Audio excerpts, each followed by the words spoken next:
Hi all, welcome to the Matchbook Horse Racing podcast, where we are jump racing through and through this weekend, and it's good stuff as well. I think this is the first jumps only podcast we've done for probably since Cheltenham last year. It's certainly been a while, maybe Aintree. But welcome along to Steve Jones. You can just tell by looking at you, you're in good form. How are you? Yeah, very well, thank you. And Sam Turner, how are you? You're looking well, Sam. How's things? Jonesy still hasn't put the heating on. You can tell he's laying up, isn't he? For those of you listening on the podcast, he's got about 4 layers on because, he's tight, really. Yeah, I'm not putting that on till December the 1st. Exactly that. We have got some good racing to be getting stuck into this weekend for you. Let me tell you about the offer first of all before we get into the 10 races we're going to be previewing between Ireland and the UK. So it is the ongoing Matchbook offer now, and that is the Matchbook £15 welcome offer. It's money back as cash if your first bet loses. That is a £15 welcome offer. It is for new customers only. You get money back as cash if the first bet you place loses. To take advantage of that, you need to use the bonus code INSIGHTS RF. R Romeo F Foxtrot, Insights RF for that. And if you are watching us on YouTube, do give us a thumbs up and subscribe away, and whatever podcast platform you're listening to us on, give us a review on that podcast app, and you can also subscribe on there as well. Don't forget to get to insights.matchbook.com, a recap of all the bets across all the sports this weekend, and there is plenty this weekend now that we're into NFL and Premier League football season, and plenty more besides. Right, the way we're going to do it is we're going to start with Ireland, the Grade 1, and a good Grade 1. I mean, it's got a bit of depth to it for all. That seems like an obvious thing to say. It's a little bit more interesting than I thought at one stage it was going to be. And then off the back of that, we're going to go into the action at Ascot and Wetherby in race card order as far as it's going to appear on ITV Racing. So the 250 at Down Royal first of all. Manella Indo is at the top of the betting 1.91. Last time we saw him was winning the Gold Cup as well. The Mount of Rachel Blackmore, because Gordon Elliott has put his foot down and said that Jack Kennedy has to ride Delta Work, who's 11.0. 5.0 for Galvin. Frodon is 5.5. Raven Hill is the big outsider of the bunch. Steve, I'm going to let you kick off with this. Who do you like and why? It's one of those races I'm looking forward to watching rather than having a huge bet in, but I'm a Frodon fan. I always have been. I think Frodon's a fantastic horse. When you consider that this horse is, I think he made his chase debut as a 4-year-old about 5 years ago. And to still be competing at the top level, I think is fantastic. I've always liked him. Anyway, he has got a great record, fresh. I think he'll just pop out. I think this track is probably quite suited to him. They jump on the turn quite a lot, and he's a very nimble fellow and gets on very well with Bryony Frost. I find it astonishing that there's been so much drama over the jockey bookings, because Davy Russell and Jack Kennedy both ride for Gordon Elliott. Well, if you do that, then you ride their horses in the races. You can't jump ship because you fancy one other, even if you have won the Gold Cup on it. I think it's strange, personally. But, but Frodon will win for me. But like I say, I keep stakes small because I think it's a fantastic race. Real good stuff. Gets us. Everyone keeps saying, "Oh, the jumps is back. The jumps is back," and they seem to say that every week. But this is a really good race. Yeah, I think the point on the jockey book is like you say, it's a Gold Cup winner, and it's Envoy Allen, and it's Gordon Elliott as well. So there's where does Envoy Allen come into it? If Envoy Allen was at Gordon Elliott's, then one of them would ride it, but it's not. Yeah. I just don't understand it. Sam? That's just sound reasoning, as you'd expect from an award-winning author like Jonesy. I've nominated it. I've just noticed, actually, that the sportsbook nominations have just come out, Steve. I couldn't see your illustrious tomb on that, unfortunately. Was it published just a little bit too late to make the final cut? It probably will be my tomb soon. You're right. We decided to give everyone else a chance, but people probably won't know, but Chris Coley and I, who's Virgil O'Brien's business partner, have written a quiz book for the Injured Jockeys Fund. All proceeds to the Injured Jockeys. I don't generally like to talk about in my charity work. But it'll be an ideal Christmas present, and you can get it on the IGF website. What was it called? And it's only a tenner. It's called Under Starters Orders. And every penny goes to the Injured Jockeys Fund. So get on their website and buy it. And I won't have to find a tomb then. Did you get a call for this book, Tom, or not? No, the only thing I did, Jonesy did ask me some of the questions when we were working together, and I didn't get any right because they went back. They went back before 1990, so I was like, I ain't got a clue, mate. So yeah, that's that. Right, Under Starters Orders, good stuff. Sam, carry on with your thoughts on this. Yeah, race. Sorry, we hijacked that for an advertisement. Other quiz books are available. No, they're not. But they're not as good as Jonesy's, obviously. Interesting race for me, intriguing. I certainly agree with a lot of what Steve says, that it's a very informative race rather than a huge punting one. Just looking through some stats of these, Manila Indo 1 from 5 right-handed, which, if you're going to be playing at very short price, just under even money on Matchbook, then that might be a little bit thin for you. I know he's won a Gold Cup, etc., but the stats don't really scream that this is his way round, as opposed to Galvin, who's 6 from 9 right-handed, Frodon 6 from 13. Galvin's also very good in a small field as well. From 1 to 5 runners, he's only been beaten once in 7 starts. So, that suggests that in a smaller field where, because he possibly hasn't got the most scope in the world, his jumping isn't then put under such severe pressure with having hordes of horses all around him. So he can pick his way through a smaller field. Obviously very impressive on his comeback, quite a snug, cosy win, and going the right way at the moment, Galvin. So he's a clear player. Frodon goes well fresh, has won off 226-day break, 193-day break, and 160-day break. So, this won't be his Gold Cup. This might be his early King George. I wouldn't have thought that Paul Nicholls is going to leave him shy for this, taking him over to Ireland as well, because, it's a place where he wants to compete and do well, as we saw in the spring at the Punchestown. So a small lay for me, Manila Indo. Gone round the houses there, but a small lay for me with Manila Indo. With Frodon and primarily perhaps Galvin, you've got one that are going to be, I would say, run either end of the gallop. Such Frodon will probably just bounce out and try and make, or Galvin will be trying to pick up pieces late on. So hopefully one of those two can pull down the colours of Manila Indo. I feel we need to welcome back Peter's punts, because he's been off for the summer, because I think he's more of a jumps man, but he just says Galvin does Peter's punts. I know you're a regular watcher, as is Helen, who's also along, but welcome back Peter's punts. You put up some big price winners on here before, notably the Boodles winner at a ridiculous price. Jeff Kiddo went on to win a Grade 1, so you knew. I'm singing from a very similar hymn sheet to both of you. In particular, Sam, I'm against Manila Indo. I don't know, and I thought about laying him, but then I can totally see he's the best horse in the race. But I did have a slight niggle about him, fresh, right-handed, and I just, this is a tough race for a Gold Cup winner to reappear in, when obviously a defence of his crown is going to be the main target. I found Galvin really hard to work out what his intended target is going to be this year. If anybody considers him a Grand National horse, well, I mean, if he wins this, he's not going to be that mark-wise. I just thought Frodon was a really good horse to back to then trade out of, to be honest, because if he's 5.5 now, I cannot see that he will not be shorter than that at some point in the run, and a good bit shorter as well. I take the point that, look, his King George is probably the main target, but I would want to side with him before the race is off and look to try and trade out for just a little bit of profit during the run.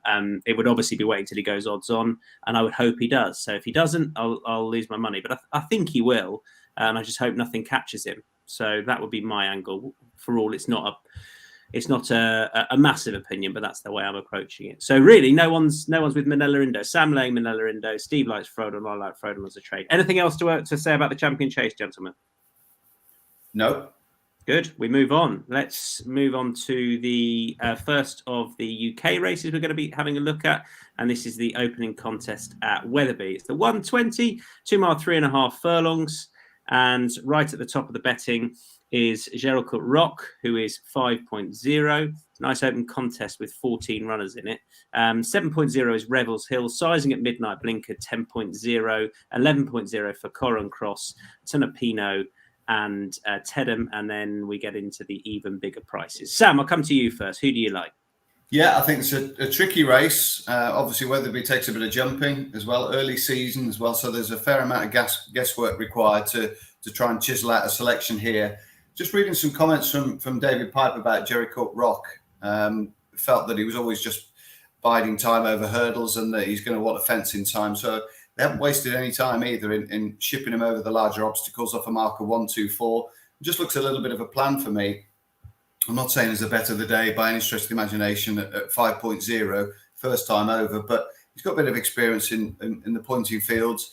He's a big, imposing individual. If you look back through his tapes, he obviously ploughed through quite soft ground to win at Sandown on his final start last year as well. So if Wetherby do get the deluge that's expected over the next sort of 24 to 48 hours, that shouldn't inconvenience him too much. And he looks as though he's got tons of scope. So I'm not bothered about him carrying top weight. Hopefully he can outclass the rivals here, one or two of which have had quite a few attempts over fences and might look a little bit exposed. So not the bet of the day by any stretch, but just the tentative selection in an open race. Win only 5.0? Yeah, just take a chance. If he takes to it, great. You know, I wouldn't believe that they must have done plenty of schooling with him. I can't imagine that if he hadn't shown it great aptitude that he'd be going to Wetherby first time up on a Saturday. So, you know, I think it looks a decent plan, really. Steve, you and I agree with Revels Hill for Johnny Burke and Harry Fry, who was a winner at Warwick when last seen. I don't mind coming back ever so slightly in trip. I think that's no bad thing necessarily. Probably stayed on really well. I'm be pretty hopefully progressed past 123 this year. The one thing that's tempering my enthusiasm slightly is if they do get loads of rain. Harry Fry's going along quite nicely at the moment. What's your view on ground, Steve? Can you settle my nerves, or do you think he'll be all right if there is a bit of a downpour? What's tempering my enthusiasm is that we agree. Yeah, it's always a bit of a worry. That quite right. Yeah, someone told me that they put quite a lot of water on up at Wetherby, which isn't ideal considering the weather forecast is for a fair bit of rain. And I can see it going soft, but he has got form on softer ground. I think last season he might just have been a bit weak. I came across him for the first time at Taunton in January when he'd had a couple of quite uninspiring efforts in novice hurdles. He ran really well that day, and I liked the look of him. I thought he was, whatever he was going to achieve hurdling, he was going to be not only better over fences, but better this season as well. I thought he would do well strengthening up, and that fourth at Taunton was a tip-top run behind Stella Magic, who I think is going to do really well this year. I actually backed that horse to be for the Ballymore at Cheltenham at about 1,000,000 to 1, but then it got injured next time. But that's good form because Alaphilippe, who was second in that race, and we're talking Revels Hill was only 6 or 7 lengths behind Stella Magic and Alaphilippe. And Alaphilippe went on to win a Grade 2 at Haydock and then finished 5th in the Albert Bartlett at Cheltenham. So I thought that was real good form, especially Tile Tapper was in there who set a good level of form as well. So Revels Hill then went to Ascot over 3 miles on soft ground, which was too much for him. And then, like you say, won at Warwick over 2.5.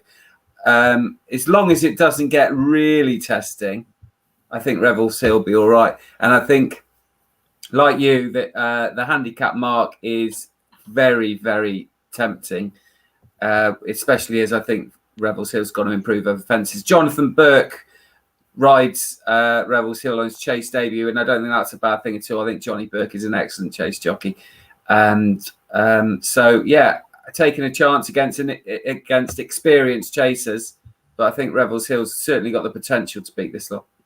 What makes it a very interesting contest is those top two are trying fences for the first time. Are you Edwardstone champion hurdle again this year, Jonesy? No, I'd forgotten about Edwardstone. I did a list of horses to follow the other day, and he didn't make the cut. Why not? I don't know. Brutal. That is the opener at Wetherby done. We move on to the opener at Ascot. And this is a 2 mile 3 furlong handicap chase. 135 it is. Kid Commander at the top of the betting 4.0 has had his win done. Solo has had his win done 8.0. Nasalam 9.0. Sam Barton 9.0.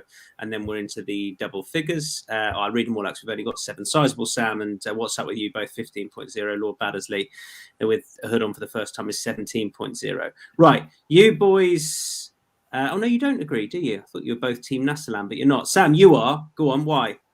Yeah, it's an intriguing race. I mean, whoever the surgeons are that look after these horses, they get some nice places in Barbados on the back of all these wind ups. And there's a few, as you say, in here that have had a bit of remedial work done during the close season. I'll take a little bit of a chance with Nasalam. There's a couple in here that I thought have got great chances. Obviously, Anthony Honeyball's horse, Kid Commander, goes well at the track. Goes well fresh, should be a lot straighter for that wind up, hopefully. But just take a chance with Nasalam, who I think is really intriguing that they don't want to waste any time over hurdles. They've obviously considered that, you know, this is the new vocation really for him, and they're willing to just take a little bit of a chance off a mark of 140 that he can make an impact over the larger obstacles. I think that's really intriguing, a bit of campaigning. And I do like Gary Moore's horses when he sort of sets them off at Ascot. It's a track that he does particularly well at with a number of his horses. And, you know, I like the fact that this horse is big, imposing juvenile last year, looked the type of horse that was going to really appreciate fences, and they haven't wasted any time. I think Haley Moore's done a little bit of schooling on him as well in the close season. So, good, you know, he must be a fairly safe conveyance. No disrespect, Haley. So, you know, the Moore team are going through the ringer a little bit with obviously Josh stuck in hospital at the moment, so hopefully this will be a bit of a fillip for them. And I think at 5.0, I think he's worth taking a chance with. You know, he's got form with Monmoral, form with Adagio. You know, he mixed it with some very, very decent juveniles last year, so hopefully he can make 140 look a rather relatively fair handicap mark on his chasing debut. 9.0. Just the 7 runners, just the win? Just the win, yeah. As I say, we don't really know, you know, how he's going to take to it, so we'll just go win. I'm just going for the win on Solo as well, who's had his win done. Interesting, they put the tongue tie on at Sandown last time, when he was disappointing, but he was so strong in the betting that day. Went off 100 to 30 in the end, 4.33 in the end, and now he's had his win done. They keep going with the tongue tie. He's 135 now, and Nichols always said last year that he was going to find life difficult when if he was contesting handicaps off his mark, or he came down to high 140s, but now he's dropped to 135. They always considered him to have the physique for chasing. So I just thought if there was one, I can see why he's not going to be popular with some, but I thought if there's one horse here that's going to make a mockery of the mark, it could easily be Solo. He's still just 5, and he obviously has had issues with his win. That's why they put the tongue tie on last time. Was well backed, win done properly now. I thought 8.0 was very fair. I might have a decent win bet on Solo. I quite fancy him. And Helen, hello. You say thought Sizable Sam was one for offence. He was my second choice. He's a massive. The fact that horse ever won a bumper is an absolute miracle. He's an absolute monster. He's definitely interesting. Steve Jones.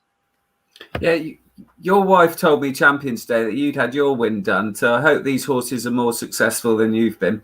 But Helen touches on a good point. I think Sizable Sam is going to do really well over fences. I just wonder whether this is a bit hot first time up.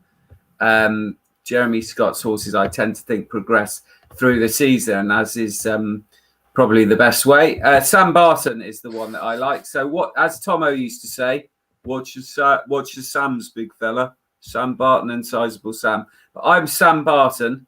I think this is another horse that is going to improve for going chasing.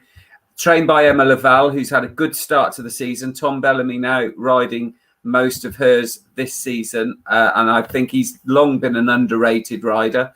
And Sam Barton was very promising last season. Won at Doncaster, a novice hurdle. It kept quite decent company behind a few decent winners. And then came out and ran 4th in that novices handicap final at Sandown on Imperial Cup Day, which is often quite a brutal race. And maybe Sam Barton wasn't just quite ready for it on quite testing ground, and but still ran very well. I think now switching to fences, Sam Barton's going to do really well and is well handicapped, and for that reason I'm putting him forward as he's at a nice price as well. I think he's about 7.0, so I'm quite happy with that, considering there's a lot in these that's got a bit to answer, I think, and he's certainly one with the potential to do well over fences. As Adam Wedge and Emma Lavelle, are they not teaming up so much? What have I missed? Am I being stupid? I think Tom Bellamy I think he's riding most of them, isn't he? No, he is. You're quite right. I'm just wondering why Adam Wedge isn't for her. I don't know what I've missed. I don't think there was ever a concrete deal with Adam Wedge and Emma Lavelle, because obviously Adam rides predominantly for Evan Williams. Yeah. So maybe she wanted her own man, and Tom Bellamy was obviously sharing with Tom Cannon at Alan King's. And but like I say, he's a guy he's a very tall guy. So he struggles a little bit with his weight, but he's a very talented rider. Yeah, I'm with you, Steve. I think he's been brilliant the last couple of years since he came back from that injury. He's done really well to establish himself. Very polished, very tidy, quiet rider with a good tactical brain, isn't he? He is on Sam Barton 9.0, Nassalam's 9.0, and Solo's 8.0. So those are the shouts that are going up. Kid Commando heads are betting at 4.0, but not popular with us. The 155 at Wetherby is the next race we're looking at. And this is the Mayor's Herd. It's a listed race. Miranda is 3.25.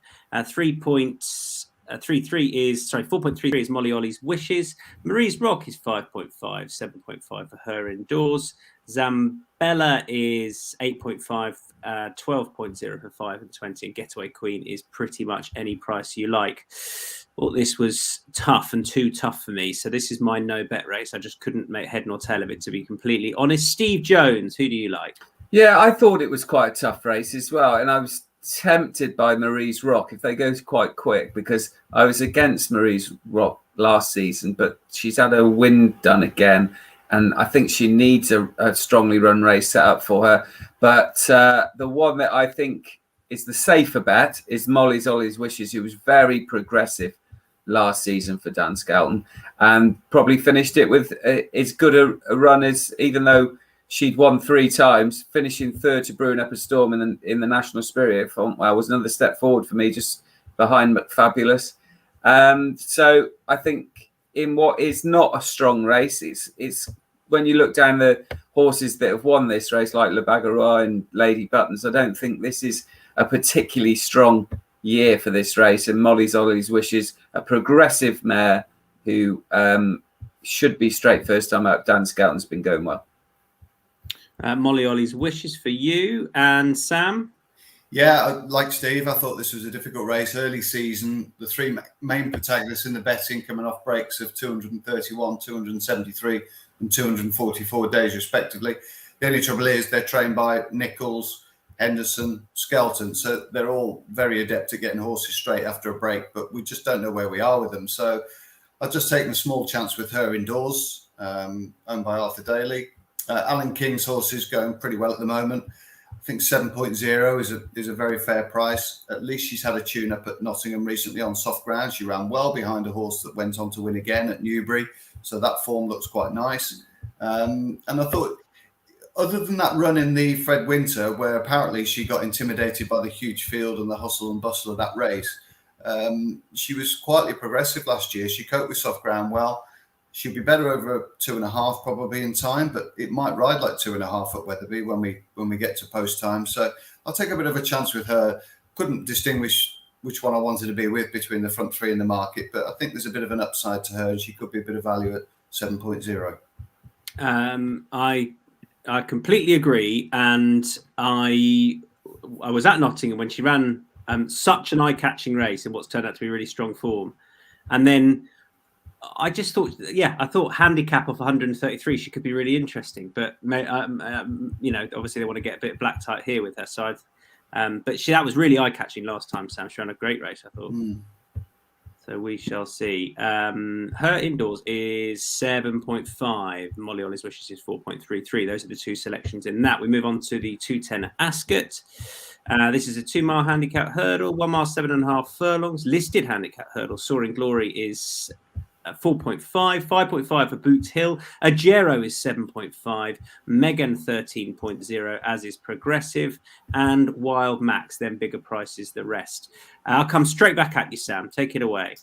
Okay, yeah, decent roll call in this race. Obviously, the likes of, Elginster, Reuben, Brampoor, Rhea Star, some nice handicappers won this race. I've ended up plumping for Soaring Glory. It could have been Leon Cavallo. It could have been Boots Hill, who's obviously from a stable that's red hot at the moment and has always been very highly regarded. Sam Twiston Davis for Harry Fry. That's an interesting link-up. But it's Soaring Glory, who I think he's had 3 starts where he's been rested for more than 50 days. He's won them all. He was 4th, obviously, in the Supreme. He won that big hurdle at Newbury in good start from 50 ball as well. He looked very progressive last year. They rolled the dice a little bit, to coin a phrase, and went to Cheltenham. It was probably the end of a long season. He just didn't quite fire that day for whatever reason. And Betfair hurdle winners haven't got a great record in that race anyway. So I'm willing to forgive him that. He's got form with My Drogo as well, who obviously looks a quality performer and also that we're looking forward to seeing over fences. So I think the fact that he's already beaten Braidman's Game in his career, he's just got a wealth of good quality hurdle form. And coming into this race, with an Ascot win already on his CV, I just liked his profile really, and I'll take him over Boots Hill. Soaring Glory at the top of the betting, who is 4.5. Steve? Yeah, it's very unlike me because I'd usually want to take this horse on because of his profile, having only run twice and only once over hurdles. But I just think with Soaring Glory in there, making the market, I think Boot Hill might just be up to the task. He might be enough value to be up to the task because he's just been so impressive. He won a bumper at Kempton and then made his debut in his only run last season. He's clearly had a few issues and he absolutely hosed up at Taunton. And there was a good few winners behind him, the likes of Lily Pedler and a few others that have subsequently won. And it was just the way he did it. And it's one of those that the handicap has got to guess a bit. And he's gone 135. Well, he might not. That might be about right, but it could easily be at stone or more, or even might be a graded horse. So I'm willing to forgive him his inexperience with Harry Fry going so well. And he is stepping into a hot race that is a bit of an unknown, but I just think he looks all class and unexposed, well handicapped, with a trainer going well. I think he's got a lot on his favour. And we've got a nice price because it's such a good race. So, yeah, I'm willing to take the chance on Boot Hill. Okay, 5.5 for Boot Hill. Sorry, Tom, can I just quick point on Boot Hill? What I thought was interesting was that he also got a novice chase entry and not a Greatwood hurdle entry, which I couldn't quite understand. I was surprised. Obviously, Soaring Glory's, double figures for the Greatwood hurdle. You'd think that would be a natural progression for Boot Hill as well. So I don't know how much schooling he's done over fences, but that would just be a little bit of a slight concern for me. Yeah, he has got a novice chase entry the following day. Jonesy, Sam, it's great that you've done more work than Steve on his selection, so that's great. What do you think of that, Steve? I don't think it's a surprise that Sam's done more work than me, but I do. It's the way it's interesting. You can second guess all these things, and I get what Sam's saying, but the flip side of that is they could have thought, 135 over hurdles. Oh, let's win that race and then let's go chasing, where we've got pretensions to be graded, where we don't have to worry about the handicap mark. But let's exploit the handicap mark first, and then if you wait for the Greatwood hurdle again, you've lost another 2 weeks, and you're at Christmas. And how many runs over fences are you going to get in when if you're going to go chasing, then you probably do need 3 runs before you start going to the spring festival. So few ways to look at it. That's the way I look at it. Yeah, good bit of spin that. I think that's... Yeah. He's got out of that quite well, Tom, hasn't he? Yeah, Bowling, Jonesy. Bowling. Very good. Nice areas, man. I'm not gonna start saying that I'm going to grow concrete anytime soon, like some No. guy on the radio show said when he was in a bit of trouble. But no, I genuinely believe that. I think we win a handicap hurdle and then go chasing. Fair That's what they do. I don't know. Yeah. I couldn't make it out between the top two who you've gone for, and so I've chickened out and gone for one at a bigger price, who I'll be backing much more in the place market, and that is Miss Heritage, who is just you can make the case, and it's almost not a case I'm fond of making when she's been so put in her place by Ajero and Langadan, form that's really, really good. Ajero, I think, beat her when rated in the 120s, now in the high 130s. Obviously, that Langadan form worked out very well. Miss Heritage was then really disappointing at Ayr in Scotland when just running very differently. Now, I would assume the ground was too quick that day, so I'm hoping that Ascot gets a little bit of rain. But I think she's just too big a price at 17.0 not to back, when you can make a strong case that she should be in the places based on form. It's very strong form she's got. When she won at Warwick, it was heavy ground, so maybe she does want very testing ground. But I'm willing to take a chance with Tom Bellamy up at 17.0. I'll probably play like 10% win, but mostly in the place betting. That's Miss Heritage for me.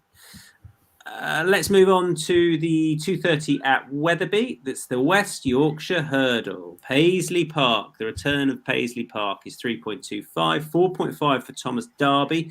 Master Tommy Tucker, fascinatingly back over hurdles, is 6.0. Indefatigable is 8.0. And when Sam Turner put her up to win at the Cheltenham Festival, didn't you, Sam? Run for Oscar is 10.0. Remember that well. Another lifetime that was, wasn't it? Yeah, God, it was before the whole world went mad. Prashima is 13.0, 21.0. Art Dillon, 26.04. Slate House. I'll kick this one off, if you don't mind, purely because I'll then let you fight it out between the top two in the betting. Paisley Park, I couldn't back personally. If it got very testing, that would make him interesting. But I just think he's a horse who's a bit of a danger at the top of the betting. I totally get the point that he's the best of these. You don't just need the ratings to tell you that. We know he is. And I half nearly had him on side because Thomas Darby, do I really think Thomas Darby is capable of winning a Grade 2 staying contest? I'm not personally absolutely convinced. Frawley is an unexposed stayer. But with all that going around in my mind, I just thought it was worth having a go on Run for Oscar, the Charles Burns inmate, who is unexposed over staying trips, has won his last two. Maybe he wants good ground. I know he's got a lot to find, but I think interesting enough, they're running him here. You know, he won off 133 last time. He's got a British mark of 147, and they're whacking him up into Grade 2 company. He's very lightly raced, and if we've learned anything, we've learned that the Irish horses can be worth supporting, and he's 10.0. So 8 runners, win and place, small, and watch what happens between Paisley Park and Thomas Darby. And then these two can fight it out at the top of the betting. So first of all, Steve Jones. Yeah, first of all, I went round and round and round and round trying to get Paisley Park beat. And then I see Paisley Park's quite a backable price if you fancy. I couldn't back Paisley Park because I thought he ended last season quite poorly. First time up, I know he won the first time up a couple of years ago, but I just don't want to go in short. It's a massive shock to me, to be honest, that you've turned down the chance to tip an Ollie Murphy horse. Stop. I'm astonished. That's the first time. It's that new season, though. New season, new thoughts. Well done, Tom. I only like Ollie Murphy horses that are named after architects. Architect. So Thomas Darby for me, purely, but I would be very small on Thomas Darby. But I came down on Thomas Darby because he's unexposed over 3 miles, and that 3-mile run at Aintree was a very good one behind Time Hill and Roxana, who I'm glad's retired because Roxana last season kept on showing me up when I said she didn't stay 3 miles and she didn't do this and she didn't do that, and she was very good. So I'm glad she's retired in many ways. Thomas Darby, though, is back for more, and he's always had a high level of form because he was runner-up in the Supreme a couple of years ago. Then last year he was taking on horses like Somerville Boy and McFabulous and Time Hill. So I'm willing to give him another chance, but it's not a massive betting race for me because I could see why someone might be interested in Master Tommy Tucker. Paisley Park has been the premier staying hurdler for the last couple of 3 years, and then your Irish horse is interesting. So small on Thomas Darby. Sean Bowen rides, another underrated jockey who's going really well. Yeah. Roxana doesn't stay. Yeah, she stayed. I tell you what, though, Jonesy, do you know who didn't stay? Baron Samdi. Baron Samdi didn't stay. Didn't stay. And Steve recorded a video and sent it to Rixie and Sam. No, I'm not sure. I'm not sure myself. I just don't think it ran very well. I'm not sure that I recorded it. You recorded it. Yes, I did. Very petty, whatever it was. You can make a case for Paisley. Yeah, well, I'll take Steve to task here. Paisley Park obviously has made 4 seasonal reappearances. One in 2017, beat Vision to Flow. One in 2018, beat Lytton Rock. One in 2019, beat Thistlecrack. And finished second last year behind Time Hill. So I do think this is the time to catch him. I'm not saying he's going to be the bet of the day by any stretch of the imagination, but I do think first time off the shelf is the better chance of catching a horse like this, who's obviously undergone a fair few problems in recent seasons. I mean, obviously, he ran brilliantly in the Stayers Hurdle behind Flooring Porter. I mean, that horse was just on turbo. He finished third that day behind Sir de Burley, who's a brilliant Cheltenham horse. So that was a really high level of form still. He beat Time Hill at Ascot in the long walk, reversed the placings from their first time out defeat at Newbury.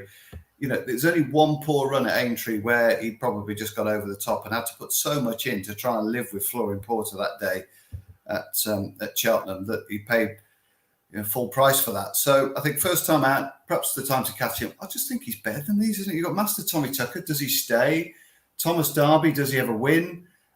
Indefatigable, can I ever pronounce her name right? Run for Oscar, I can certainly see the case for Run for Oscar because Charles Burns can pull a rabbit out of the hat, as we all know, and that could be a big price. Prashima, the trip is a little bit of a concern. Just think, one horse who won't mind soft ground, won't mind the flat track, loves going, 3 out of 4 first time out, and you're getting, over 2 to 1 about it, almost 3.5. So I think that's a fair bet for me, Paisley Park. There we go. Paisley Park, Thomas Darby going out, and I'm checking out with Run for Oscar. On we go to the 2:45 at Ascot. This is a handicap chase over 2 miles and a furlong, listed one as well. Editor de Guy is 4.5, 7.0 for Amula Gold. One for Rosie is also 7.0, as is Sully Doc AA, who broke many a heart when winning at Punchestown, having gone up at Aintree personally, and with a few pounds I know as well. Grey Diamond is 8.0, bigger prices after that. I'm not going to kick us off here. I'm going to let Steve and Sam agree for once. Sam, you can come straight back in and make the case. Okay, yeah, quick one really. Amula Gold, I think won the race last year, is that right? Beat Iblio, a short head under Bridget Andrews, who's got a really good record on him. He finished second to Sky Pirate at Warwick that day when Sky Pirate was on fire and went on to win a Grand Annual, and then ran well at Cheltenham last weekend. He didn't run brilliantly in the Grand Annual, admittedly, but I think he got over the top by then. I think back to Ascot, right-handed, sort of first time out. He's won after a 229-day absence as well. So Amula Gold for me. I'm also a little worried about Sully Doc AA, if that's how we're pronouncing it, because he's been reinvented as a 2-miler and he loves Ascot. And you can imagine that this has been the target for some time from Anthony Hollingbull, who seems to do very well at these pre-Christmas meetings at Ascot with his stayers and also with his 2-milers and his 2.5-milers. It's just a track that his horses invariably run very well at. Don't know why the reason for that is, but they seem to. So I would have to have a small saver on the danger, Sully Doc AA. And Jonesy, you can flesh out the Amula Gold case. Yeah, absolutely. I agree with Sam on this occasion. I half wish I'd said no bet on Thomas Derby, but nah, but it's too late. Amula Gold, I'm much more confident on Amula Gold, because I think the one thing, I agree with everything that Sam said, but the one thing that Sam didn't touch on was the fact that I think they're going to go quite quick in this. There's a lot of horses that like to go forward, and that will suit Amula Gold brilliantly. And like Sam said, Bridget Andrews got a good record on Amula Gold and likes easy ground, likes Ascot. And that, after winning this race last year, was second, only beaten a neck behind First Flow, who obviously that's brilliant form. And then second to Sky Pirate, really good form. So Amula Gold for me, much more confident than my previous cases.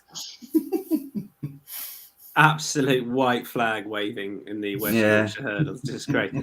I hadn't realised that. I thought Paisley Park was near even money, and I thought 2.0. No, Lily Livered. There's going to be a lot of tweet. I'm going to make sure there's a lot of tweeting that says Steve Jones is strong on Thomas Derby. He won't be beaten in quotation marks. It's like finding it in the street. Exactly. And if he manages to scramble home, I should be going around. Yeah.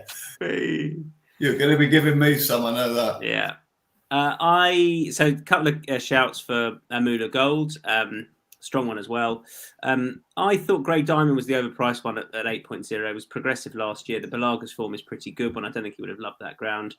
Are we expecting it doesn't get Ascot on going to get as much rain as Wetherby? That's how I've got it. Is that? Yeah, I think so.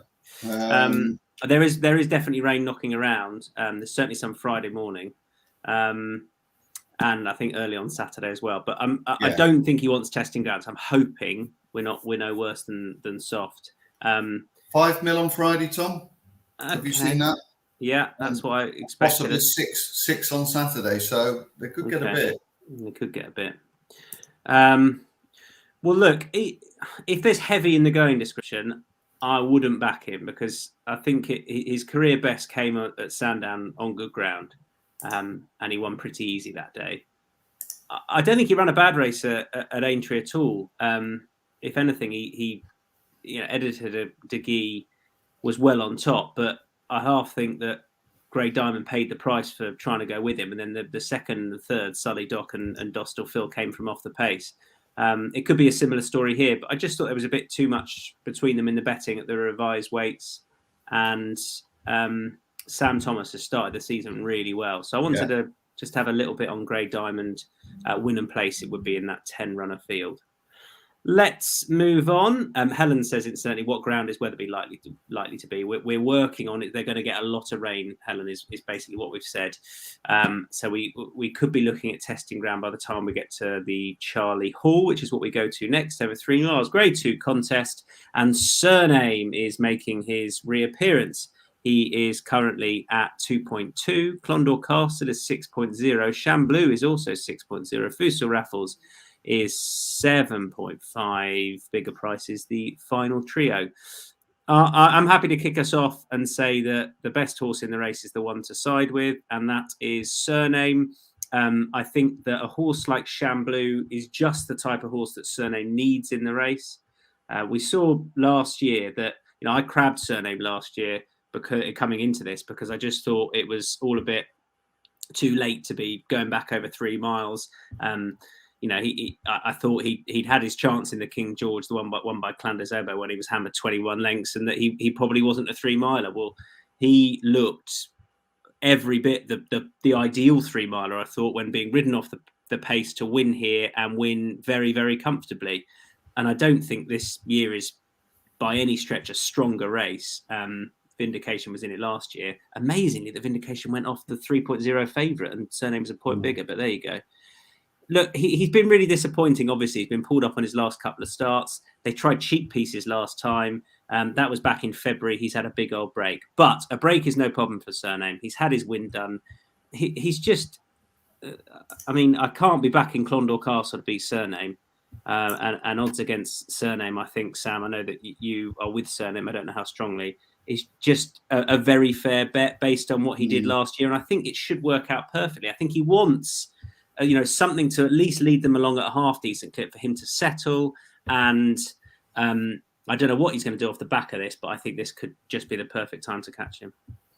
Yeah, I mean, I tried to make the case for Clondalk Castle at Aintree, and he ran really well to a point. I mean, he travelled up really well, and then Clandersover just ran away from him. Obviously, that form was vindicated and endorsed at Punchestown. So I've just got a little bit of an issue, perhaps, with Clondalk Castle at the top level. I think he's a very, very useful horse. He stayed Kempton on good ground, 3 miles really well in that Grade 3 handicap there, where he beat Eric LaRouge. But just at the top level, and I think if Surname's training well and he's in good nick, which I'm told that he is, he's the horse that will give you those signs at home. Some of them save it for the race course, etc., and you wouldn't really know where you are with him. Well, with Surname, he's very demonstrative at home. If he's well, you know that he's well. So I think there's plenty of confidence behind his chance, and he'll probably just outclass them, really. I mean, that Vindication performance was one pack full of class and quality. Vindication, well, Kim Bailey's obviously taking the hint because he's headed down to Ascot for a handicap. He doesn't fancy taking him on again, which is, in somewhat a little bit surprising. So I think if the real Surname stands up, then I think he wins this and wins it comfortably. Goes very well off a break. He's won a couple of times off a long break, and he's in good nick at home. So that was his first win on a left-handed track. He ticked that box as well last year. So I don't see any real issues for him, really. And Steve, you're looking a little bit further down the betting. A little bit. It's another race I went round and round and round with because I want to take Surname on, because even though he won this race last year, he is better right-handed. I'm still not convinced 3 miles is what he wants. I thought, yes, he won it. He appeared to win the Charlie Hall easily last year. I think if anything had gone to him, I think the tank was pretty dry. I think he's much better over slightly shorter. He might just be too good for them. And if the wind operation is sorted him out, then he every chance to be too good. But you're backing him at the top of the market. And I thought in the King George, when he couldn't get near the lead, or they didn't ride him near the lead, I think he dropped the anchor, personally. I think he just said, nah, not really interested. And there's a lot of pace in here. So Chamblou will go forward. I think Fusel Rappel, even though Fusel Raffles is going up in distance, likes to be up there. And the Scottish national winner, Mighty Thunder, might want to be up there. And if that's the case, they're going to go good gallop. I've come down on Chamblou. It was a toss-up. I thought Clondalk Castle, had the forecast not been very wet, Clondalk Castle might have been the one. And Tom George's horses possibly just needing the run. And if that's the case, Clondalk Castle's much better on decent ground.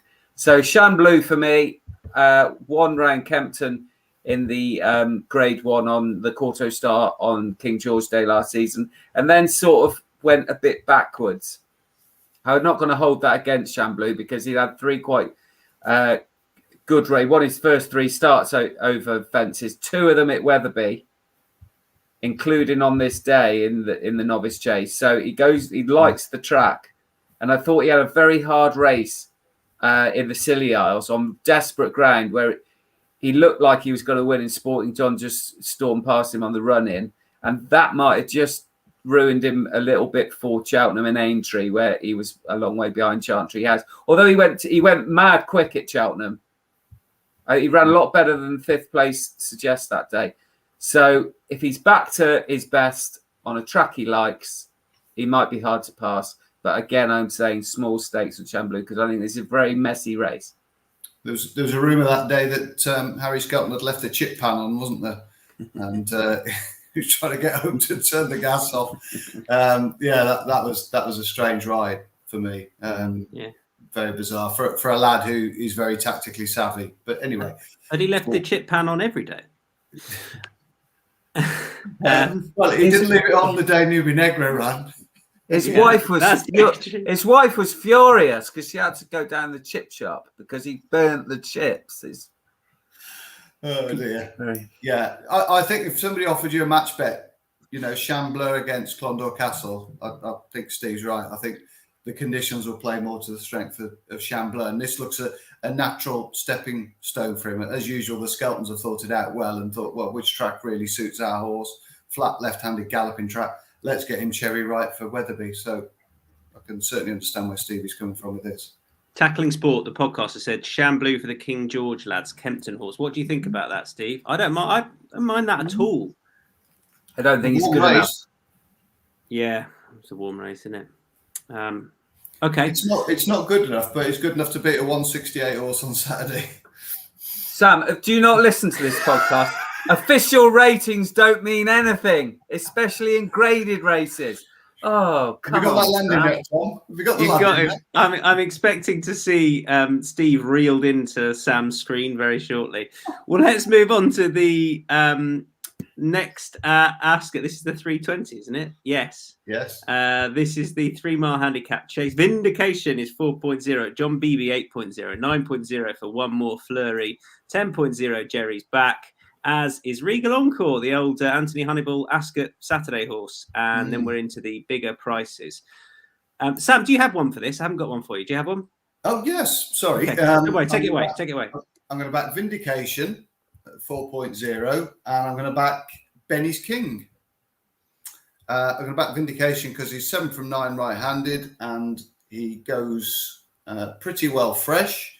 And I think there's still an upside with him. I think it's interesting that he comes here instead of perhaps going to something like the Charlie Hall as well. And Kim Bailey just making the most perhaps of him dropping through the grades a little bit and ending back up in handicap company and being able to qualify for this race. So I think it's a bit of a smart move. I think he's also, is he 3 from 3 round Ascot as well? Yes. Which, you know, he obviously picks himself in some respects. I am going to have a small each way bet as well, a win and place bet with Benny's King, who obviously runs the track well. Ran really well in the Grade 1 won by Dashiell Drasher last year. That was the last time we saw him. We haven't seen him for 6 months, but I can't imagine he's not fitting well. He's 10 years of age now, so I'd have thought the Skeltons would have pumped plenty of work into him. And this would be one of the major early season targets for him, I would think, at Ascot, along with the race sort of Christmas time-ish, I think, we're leading up to Christmas. So I think Benny's King is worthy of an each-way poke as well at 13.0 if backing Vindication isn't your cup of tea at 4.0. Steve? Yeah. I want to take Vindication. I thought his jumping last season was exposed in these sort of things, especially in the Hennessy, and he unseated there. And so off top weight, I know he likes to go this way round, but I just wanted to take him on. And Regal Encore loves Ascot, absolutely loves it. So, and it's barely, I think he must have won this race. 7 times, I think he's won it. Yeah, he won it last year, didn't he? But if you're looking to bet each way, but he wasn't an each way, right? Because I just don't see him being well enough handicapped to win. And the one I like is the same as you, Tom. We always agree. John BB, who I thought last season did very well to win over 2 miles the previous season, then at this track over 2-3, because I've always thought he had a bit more stamina than that, and he certainly showed that at Aintree when he was second at Happy Go Lucky. His first run over 3 miles, where I thought he stalled the trip out. Another year on his back, he'd be a bit stronger. I think his jumping sound. Stan Shepherd rides. We've been talking about underrated jockeys. He's another one. I think he is really good. He doesn't get many opportunities, but he's getting one here. And first time up, he won first time up last season. He's got a good record fresh. And Tom Lacey often has his horses wound up first go. And I think John BB is got to go. I was going to make a joke about how John BB was going to be BB King and that you stand by me, but that's Benny King, and it's all fallen flat. But John BB's the real deal for me. Tenuous link, open brackets, UK, close brackets. You're often very close to a funny joke. Just so near, in the press room. So far. Yeah. I agree, Steve. I think I really want to take on Vindication. At 4.0. Keep taking them on, lads. Keep taking them on. This new season, it's done strange things to you, Tom. You're taking on Ollie Murphy horses and Kim Bailey horses. No, your two big mates who all think their horses are, they think a lot of them, as you tell us on numerous occasions. Steve, there'll be no one left for him to interview. I know, he'll be in big trouble. No, Charlie Appleby left. I know. Well, yeah, Dubai season soon. I wouldn't mind if it's just the 2 hurdles runs, which just, I mean, maybe they just, they wanted to sort of come back fresh as a chaser this year after him unseating at Newbury. It just really bothers me that. I totally look, £7 on his back 2 years ago wouldn't have stopped him winning this. He loves Ascot, but because the race is framed around him, and I don't like it. The cheek pieces obviously went on at the back end of last season. That was in the Ladbrokes Trophy, and then he ended up with blinkers. I don't like it, and I think John Beebe is a unexposed stayer, progressive. The happy-go-lucky form I think is very strong. Happy-go-lucky was a very well-treated horse. He was second to him, and 8.0 win in place I think is a very, very sound bet.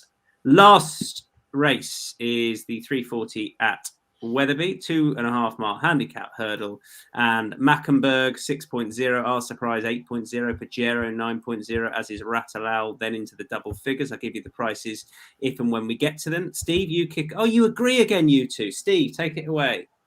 It's amazing we agree on this because I think it's going to be a nice price. Half a piece.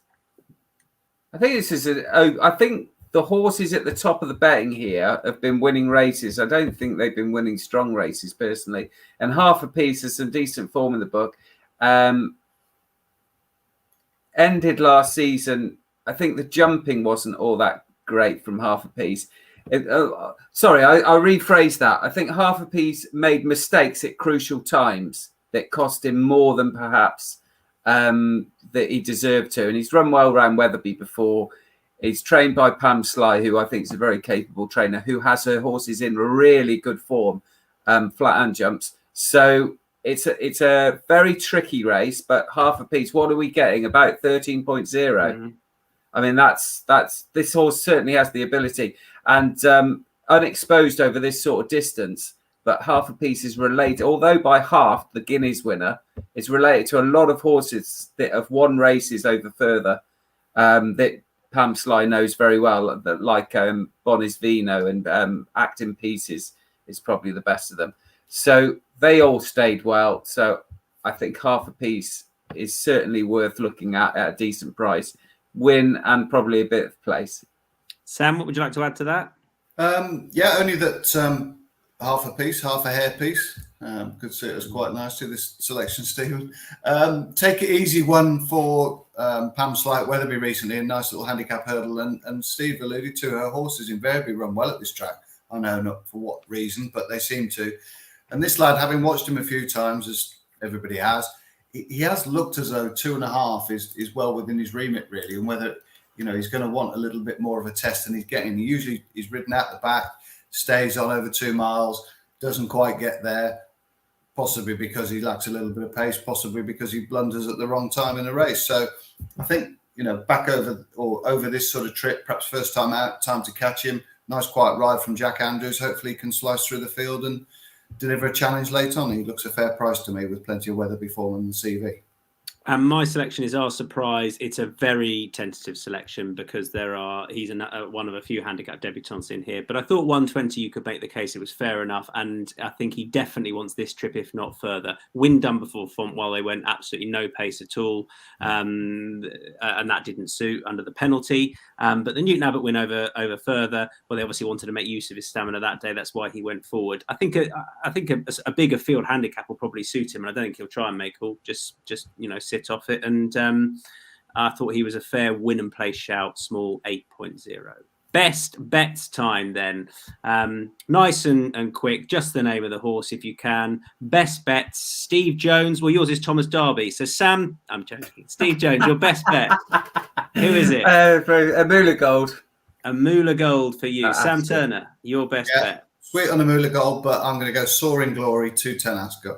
Okay, Amula Gold in the 245 at Ascot, and Soaring Glory runs in the 210. 210 indeed. I'm going to go for John Beebe in the 320. They're all at Ascot. John Beebe for me in the Staying Handicap Chase. That's it. Sam, thank you very much indeed.